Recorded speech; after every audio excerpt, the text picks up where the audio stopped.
Rahees, 110 seat എന്ന് പറയുന്നത് അത്രത്തോളം എളുപ്പമാണോ? പ്രത്യേകിച്ച് ഭരണവിരുദ്ധ വികാരമുണ്ടെന്നൊരു വിലയിരുത്തലുണ്ട്, സ്വർണ്ണക്കള്ള ഉൾപ്പെടെയുള്ള വിവാദ വിഷയങ്ങളുണ്ട്. പ്രതിപക്ഷം അരയും തലയും മുറുക്കി ഇറങ്ങുന്നു ഭരണം പിടിക്കാൻ. BJP ആകട്ടെ കൂടുതൽ സീറ്റുകൾ അല്ലെങ്കിൽ അക്കൗണ്ട് തുറന്ന് കൂടുതൽ സീറ്റുകൾ എന്ന ലക്ഷ്യവുമായി പദ്ധതിയിടുന്നു. അങ്ങനെ ഇരിക്കുന്ന സമയത്ത് തുടർ ഭരണം, അതിൽ എത്ര സീറ്റുകൾ പിടിച്ചുകൊണ്ട് മുന്നോട്ട് പോകാനാകുമെന്നാണ് പ്രതീക്ഷിക്കുന്നത്? എന്താണ് CPM-ന്റെ സ്ട്രാറ്റജി? വിനീത, ഒരു നിയമസഭാ തെരഞ്ഞെടുപ്പിന് മുമ്പുള്ള ഒരു സ്ട്രാറ്റജി എന്ന നിലയിലാണ് 110 എന്ന വലിയൊരു സംഖ്യയിലേക്ക് CPI-ഉം LDF-ഉം പോകുന്നത്.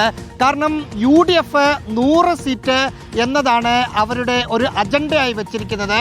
അതിനപ്പുറം 110 എന്ന സംഖ്യ പറയുകയും ആ 110 മന്ത്രിമാരടക്കമുള്ള LDF-ന്റെ മറ്റു നേതാക്കളടക്കമുള്ള ആളുകൾ നിരന്തരം മാധ്യമങ്ങളോട് പറയുകയും ചെയ്യുക എന്നതാണ് ഇന്നലെ LDF-ന്റെ മന്ത്രിമാരുടെ യോഗത്തിൽ എടുത്ത ഒരു സ്ട്രാറ്റജി. പ്രത്യേകിച്ച് 3 മണിക്കൂർ എടുത്ത് മുഖ്യമന്ത്രി പിണറായി വിജയൻ മന്ത്രിമാരോട് സംസാരിച്ച കാര്യങ്ങൾ മുഖ്യമന്ത്രിക്ക് ഒന്നല്ലെങ്കിൽ പാർട്ടി സംവിധാനത്തിലുള്ള അതല്ലെങ്കിൽ പുറത്ത് തെരഞ്ഞെടുപ്പിനെ കുറിച്ച് പഠിച്ച ഒരു ടീമിൻ്റെ വിലയിരുത്തൽ മുഖ്യമന്ത്രിക്ക് നൽകിയിരുന്നു. ആ വിലയിരുത്തൽ അടിസ്ഥാനത്തിലാണ് മുഖ്യമന്ത്രി പിണറായി വിജയൻ ഇന്നലെ മന്ത്രിമാരോട് സംസാരിച്ചത്.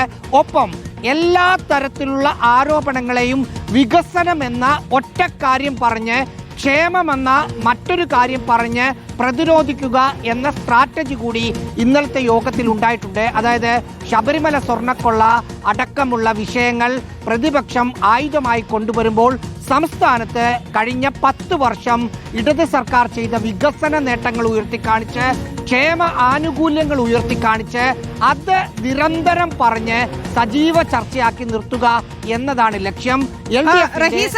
ലക്ഷ്യം പൂർത്തീകരിക്കുന്നതിനുള്ള തുടക്കമാണോ ഇന്നിപ്പോൾ? മുഖ്യമന്ത്രി 5 മണിക്ക് മാധ്യമങ്ങളെ കാണുന്നുണ്ട്.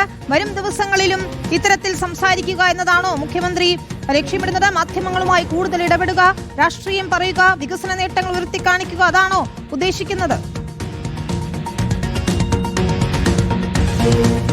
മുഖ്യമന്ത്രി ഇനി പ്രഖ്യാപിക്കുന്നത് വരെയുള്ള എല്ലാ ആഴ്ചയും ഒരു ദിവസം മാധ്യമങ്ങളെ കാണാനുള്ള ശരി, ശൈലി മാറ്റത്തിന് കൂടി ഒരുങ്ങുന്നു എന്നതാണ് നമ്മൾ മനസ്സിലാക്കുന്നത്. LDF 3.0 ഉണ്ടാകുമോ എന്ന് നമുക്ക് കാത്തിരുന്ന് കാണാം. ഏതായാലും 110 സീറ്റുകളാണ് ലക്ഷ്യമിടുന്നത്. മുഖ്യമന്ത്രി നിരന്തരം മാധ്യമങ്ങളെ കാണുകയും ചെയ്യുന്നത്. ആഴ്ചയിൽ ഒരിക്കലെങ്കിലും മാധ്യമങ്ങളുമായി സംസാരിക്കും. അതുവഴി ലൈവായി ജനങ്ങളിലേക്ക് കൂടി വികസന നേട്ടങ്ങൾ ഉൾപ്പെടെ എത്തിക്കുക എന്നതാണ് ലക്ഷ്യമിടുന്നത്.